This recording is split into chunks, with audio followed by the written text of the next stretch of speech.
ఈరోజు మనం భక్తి ఇంకా సూఫీ మూమెంట్స్ అంటే ఏదో నేర్చుకుందాం. భక్తి మూమెంట్ ఫస్ట్ స్టార్టింగ్ విత్ భక్తి మూమెంట్. ఈ భక్తి మూమెంట్ అనేది సౌత్ ఇండియాలో వచ్చింది, మెయిన్గా తమిళనాడులో వచ్చింది. ఎప్పుడు వచ్చిందంటే 6th to 10th century ఏడీలో వచ్చింది. తర్వాత నార్త్ ఇండియా కూడా స్ప్రెడ్ అయింది. ఇది 15th centuryలో నార్త్ ఇండియా లేట్ స్టార్ట్ అయింది. ఎందుకంటే నార్త్ ఇండియాలో రూలర్ స్ట్రాంగ్గా ఉండేవాళ్ళు అప్పుడు. ఈ భక్తి మూమెంట్ ఎందుకు ఇంకా ఇక్కడ ఎక్కువ యాక్చువల్గా సౌత్ ఇండియాలో అప్పుడు బ్రాహ్మణికల్ ఆర్థడాక్సీ అండ్ రిజిడిటీ ఎక్కువ ఉండే. దానికి అపోజ్గా ఇది స్టార్ట్ అయింది. ఇదొక ఏం చేసిందంటే అందరికి మార్జినల్ సెక్షన్స్ ఆఫ్ సొసైటీ ఉంటారు, అట్టాడు వర్గాలు. సో ఇది వాళ్ళని అట్రాక్ట్ చేసింది. ఎందుకంటే ఈక్వాలిటీ, మనిషి అట్లా అన్న దీని మూమెంట్ ఉంటే, సో అలా under privileged sections, marginalised sections, so వాళ్ళకి ఇది నచ్చింది అన్నట్టు. ఇంకోటి రీజన్ ఏంటంటే బుద్ధిజం, జైనిజం బాగానే ఉండే అంతమంది, కానీ అవి ఆగిపోయినాయి అన్నట్టు. సో ఎందుకంటే అందులో కన్ఫ్యూజన్ చాలా ఉంది. సో అలా అన్నట్టు. సో అప్పుడు ఏం చేస్తుంటే కొత్త రిలీజియన్స్ వచ్చాయి. ఇంకా కింగ్స్ కూడా కొంచెం హెల్ప్ చేసేవాళ్ళు. ఎందుకంటే బ్రాహ్మణ్స్ ఎక్కువ అయిపోయింది కాబట్టి. సో అప్పుడు చోళా కింగ్స్ కూడా బాగానే హెల్ప్ చేశారు. చోళా కింగ్స్ శివాని పూజిస్తారు, శివైట్స్ వీళ్ళు. సో అది కూడా హెల్ప్ చేశారు. ఇంకా ఇక్కడ మెయిన్గా రెండు గ్రూప్స్గా ఫామ్ అయింది. శివకు సంబంధించిన, విష్ణుకు సంబంధించిన. శివ భక్తుల్ని ఏమంటారంటే, శివ డివోటీస్ని ఏమంటారంటే నయనార్స్.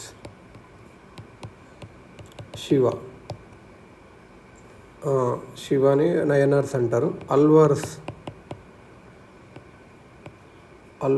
అంటే ఇక్కడ వి ఫర్ విష్ణుకు సంబంధించిన. సో నయనార్స్, అల్వార్స్. వీళ్ళు ఏంటంటే డెవోషన్ టు గాడ్ అనేది the means of salvation and degraded the austerities preached by Buddhism and Jainism. వీళ్ళు గాడ్కి భక్తి అంటే ఏంటి అంటే సాల్వేషన్ ఉంటుంది, ఆస్టెరిసిటీస్ బుద్ధిజం అండ్ జైనిజం చెప్పేవి తప్పు అని చెప్పి అలా.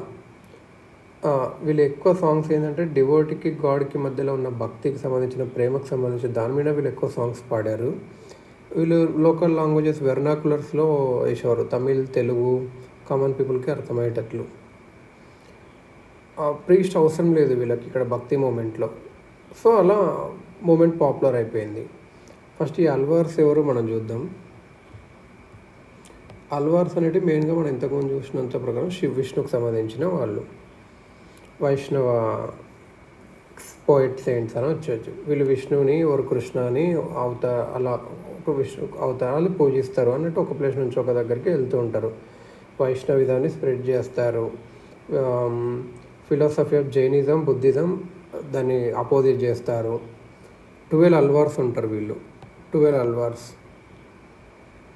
వీళ్ళు ఒక టెక్స్ట్ని రాశారు. ఏది ఇందులో ఒక ఫీమేల్ కూడా ఉంది. ఆమె ఫీమేల్ ఏంటంటే ఆండాల్ అని ఒక ఫీమేల్ అల్వార్ కూడా ఉంది.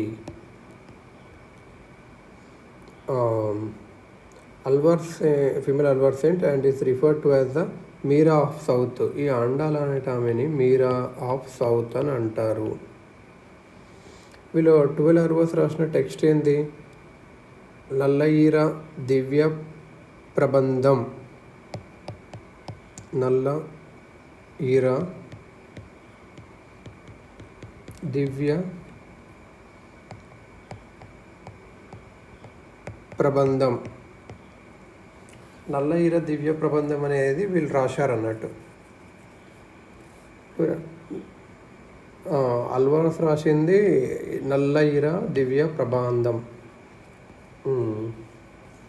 మరి నైనార్స్ గురించి ఏంటంటే వీళ్ళు ఎక్కువ మంది ఉంటారు, 63 ఉంటారు. తమిళ వాళ్ళే అందరూ శివభక్తులు అంటారు. నైనార్స్ అంటే ఇంతకుముందు చూసినాం.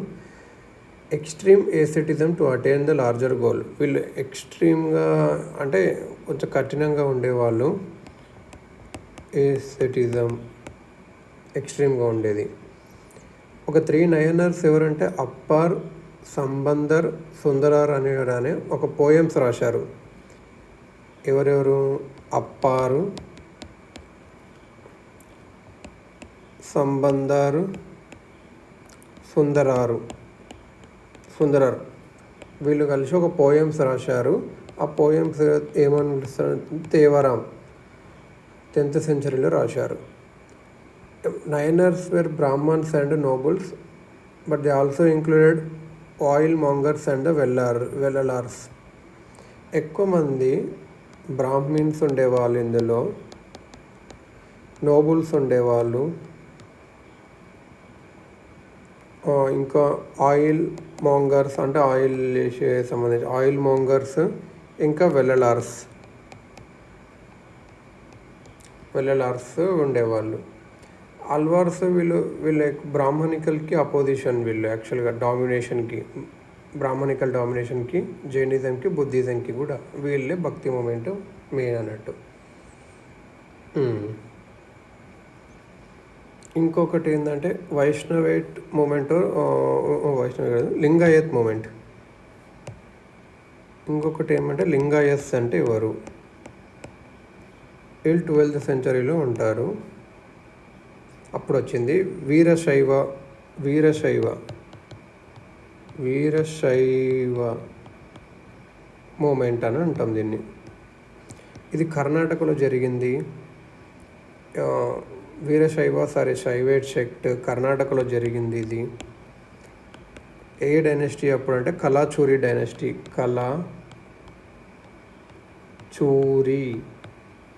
కర్ణాటకలో కలాచూరి డైనస్టీ అప్పుడు రూల్ చేసేటప్పుడు జరిగింది. ఈ రిచువల్స్ని వీళ్ళు అపోజ్ చేశారు. ఇది ఎవరు అని అంటారంటే బసవన్న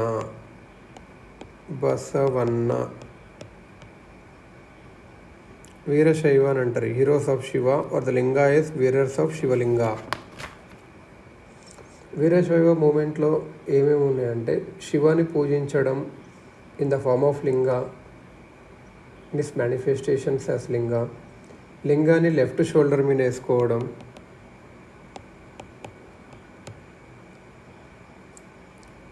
వాళ్ళ డెడ్ బాడీస్ని బరీ చేయడం, కాల్చకుండా,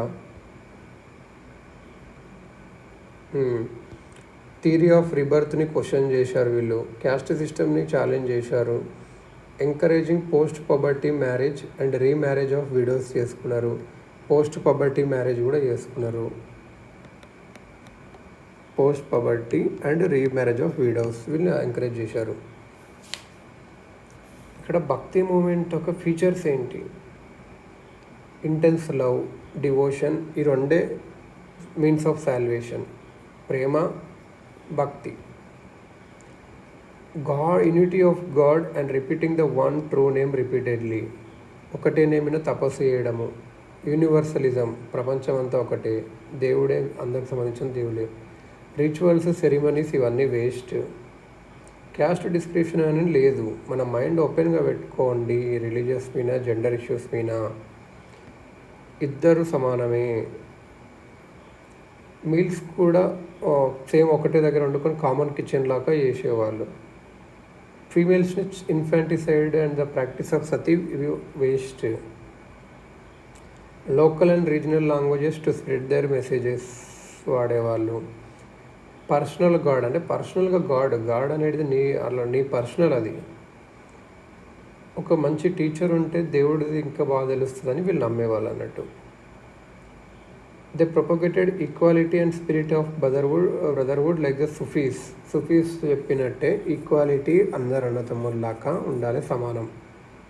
the despised priest who were thought of a middle man. Priest ఏం చెప్పారంటే మీ మిడిల్ మ్యాన్ అని చెప్పి అది అంత ఏం లేదు అని డిస్పైజ్డ్ అంటే వద్దు అన్నాను అని అర్థం అన్నట్టు. అలా ఉంటే భక్తి మూమెంట్లో 2 స్కూల్స్ ఉన్నాయి, సగుణ అండ్ నిర్గుణ.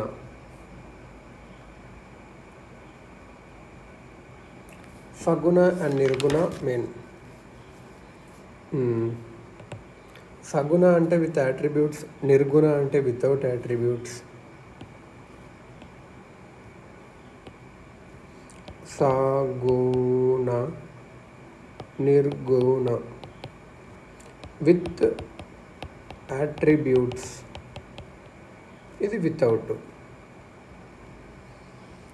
వీళ్ళు ఏం వర్షిపర్స్ డివైటీస్ ఆఫ్, వీళ్ళు సగుణ ఎవరంటే శివుని పూజించే వాళ్ళు, లేకపోతే విష్ణుని పూజించే వాళ్ళు, లేకపోతే దేవిని పూజించే వాళ్ళు ఇక్కడ వస్తారు. ఈ నిర్గుణ అంటే ఏంటంటే ఇది ఎప్పటి నుంచి వచ్చిందంటే 13th century వచ్చింది.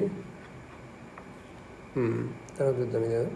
ఇక్కడ ఇది ఎక్కువ శివుని లేకపోతే విష్ణుని, గాడెసెస్ దేవిని నమ్మే వాళ్ళు ఉంటారు ఎక్కువ.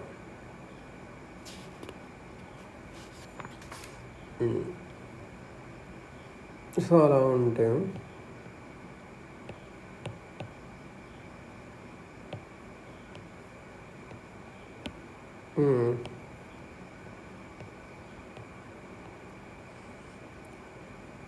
సో ఇవి డివైడ్ అయ్యాయి. సగుణ నిర్గుణగా ఎందుకు డివైడ్ అయ్యాయి అంటే వాళ్ళు దేవుణ్ణి ఊహించుకునే దాంట్లో తేడాలో ఉన్నది.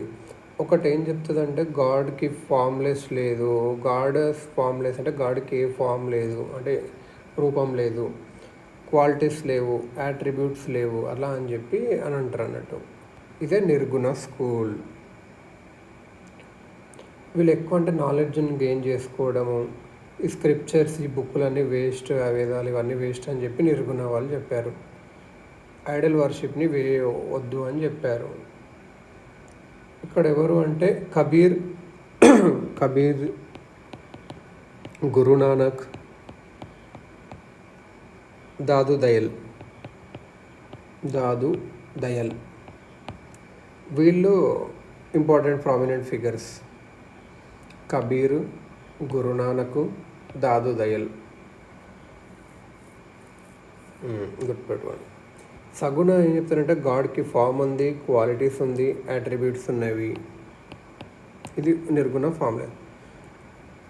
గాడ్కి ఫామ్ ఉంది, క్వాలిటీస్ ఉన్నాయి, యాట్రిబ్యూట్స్ ఉన్నవి, అవి మంచి గుణాలే ఉన్నవి. గాడ్ తనంతకు తానే ఒక అవతార రూపంలో వస్తారు. ఈ స్పిరిట్ ఐడల్స్లో, ఇమేజెస్లో తన స్పిరిట్ ఉంది, టెంపుల్స్లో ఉంది. సాగుణ స్కూల్ ఎక్కువ లవ్ అండ్ డివోషన్, ప్రేమ మరి భక్తి, స్పిరిచువల్ అథారిటీ ఆఫ్ వేదాస్ని వీళ్ళు యాక్సెప్ట్ చేస్తారు. ఉమెన్ ఒక మంచి గురువు ఉండాలి అని చెప్పి వీళ్ళు నమ్ముతారు. ఇందులో ఎట్లా అంటే రామానుజ, చైతన్య మహాప్రభు, రామానంద వీళ్ళకి సంబంధించిన వాళ్ళు. రామానుజ, చైతన్య మహాప్రభు,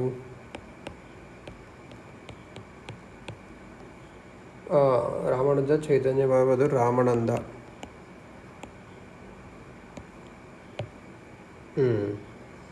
ఇంకొక భక్తి సెయింట్స్ గురించి నేర్చుకుందాము. అంటే ఇప్పుడు అర్థం భక్తి సెయింట్స్ ఎవరెవరో అలా కొద్దిగా చూద్దాము.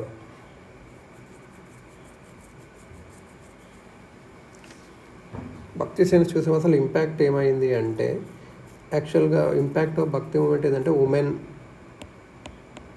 వీళ్ళ పొజిషన్ మంచిగా అయ్యింది. లోవర్ క్యాస్ట్ వాళ్ళ వాళ్ళది కూడా మంచిగా అయింది. వీళ్ళు లోకల్ లాంగ్వేజెస్లో మాట్లాడడం, రాసడం చేశారు కాబట్టి ఆ రీజనల్ లాంగ్వేజెస్ డెవలప్ అయ్యాయి. హిందీ, మరాఠీ, బెంగాలీ, కన్నడ డెవలప్ అయ్యాయి బాగా. ఒక మంచి ఫిలాసఫీ వచ్చింది, చారిటీ ఇవ్వడం, సర్వీస్ చేయడం అలాంటిది. భక్తి ట్రెడిషన్ అండ్ సూఫిజం ఈ రెండు కలిపి హిందూ ముస్లిం ఒకటి అన్నట్లు కూడా అట్లా చెప్పారు అన్నట్టు. సో ఇప్పుడు మనం కొందరు భక్తి సెయింట్స్ గురించి నేర్చుకుందాము. ఫస్ట్ వస్తేనే ఆది శంకరాచార్య, ఇది ఆల్రెడీ చదువుకున్నాము. ఆది శంకరాచార్య కేరళలో పుట్టారు. చీఫ్ ప్రొపనెంట్స్ ఆఫ్ అద్వైత అంటే non dual of school of Vedanta philosophy. Atman and Brahman ఒక్కరే అని చెప్పి అన్నారు. Believes in identify the Atman and Brahman, ultimate reality, individual soul. Brahman అంటే అల్టిమేట్ రియాలిటీ. ఈయన ఎక్కడి నుంచి ఇన్స్పైర్ అయ్యారంటే గౌడపడ ఒక హిందూ ఫిలాసఫర్ ఉంటారు, గౌడ పడ. అక్కడ నుంచి వచ్చారు. ఈయన పరం గురువు అని పిలిచారు ఇతన్ని, గౌడపడని. ఈయన దాశనామి సాంప్రదాయాన్ని ఫౌండ్ చేశారు. దాశనామి సాంప్రదాయం నేను ఫైన్ చేశారు. 4 మతాస్ పెట్టారు, 4 మతాలు పెట్టాడు ఈయన. 4 మతాస్ పెట్టారు.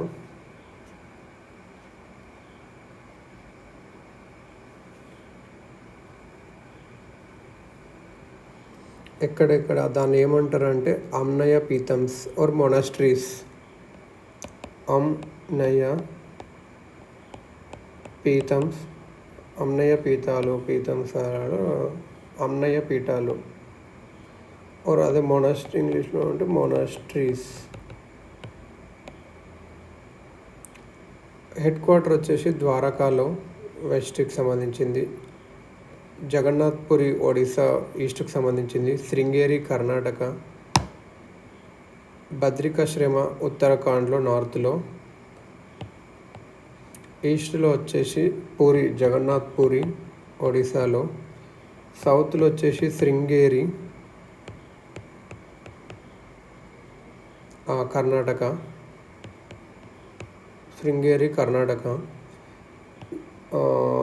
ఇక్కడ వచ్చేసి వెస్ట్లో వచ్చేసి ద్వారకా, ఆల్ గుజరాత్. బద్రికాశ్రమ ఉత్తరాఖండ్. బద్రికాశ్రమ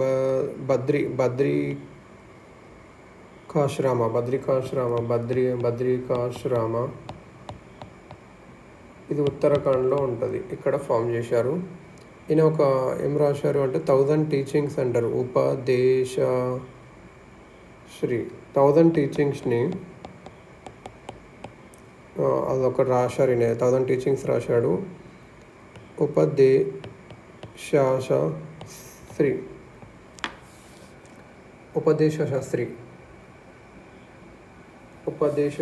అని 1000. శేష అంటే 1000 అని రాశారు అన్నట్టు. సో మెయిన్గా గుర్తుపెట్టుకోవాల్సింది, నా పేరు ఆదిశంకర, గురువు పేరు గౌడపడ.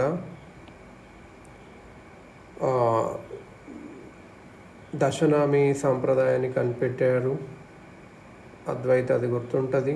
4 మతాసు, దాన్ని అమ్నయ పీతమ్స్ అంటారు. ద్వారకాలో, జగన్నాథ్పురిలో, శృంగేరిలో, బద్రికాశ్రమాలో అంటారు. ఉపదేశశ్రీ అది ఒకటి అని రాశారు. రామానుజ. నెక్స్ట్ వచ్చేసి రామానుజ ఎందుకు? విశిష్టాద్వైత, తమిళనాడుకు చెందిన బ్రాహ్మణ్. అరౌండ్ 11th century ఉన్నారు. శ్రీ వైష్ణవిజం ట్రెడిషన్ని ఎక్కువ ఫాలో అయ్యారు. వైష్ణవిజం అందుకే విశిష్ట అద్వైత అంటారు. Sub school of Vedanta philosophy. Vishishta Advaita non dualism of a qualified whole. ఏదంటే non dualism of a qualified whole, but is characterized by multiplicity. In other words, it believes in all diversities subsuming to an underlying unity, qualified monoism. అంటే ఇవన్నీ డైవర్సిటీలని కలిపి ఒకరికి వచ్చారు అలా అని చెప్పి అన్నారు. Non dualism of unified whole, but is characterized by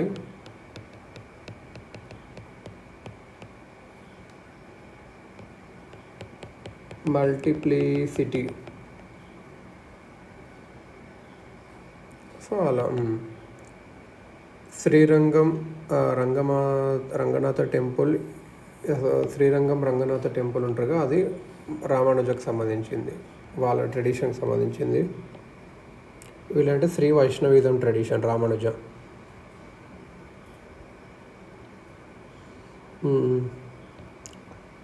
Srirangam Ranganatha temple తమిళనాడులో ఉంది. అది ఎవరికి సంబంధించిందంటే Sri Vaishnavism tradition. Srirangam Ranganatha qualified monism అని అంటాం దీన్ని. మాధవాచార్య ఇన్ డ్యువలిజంని నమ్మేవాడు. నెక్స్ట్ మాధవాచార్య కర్ణాటక.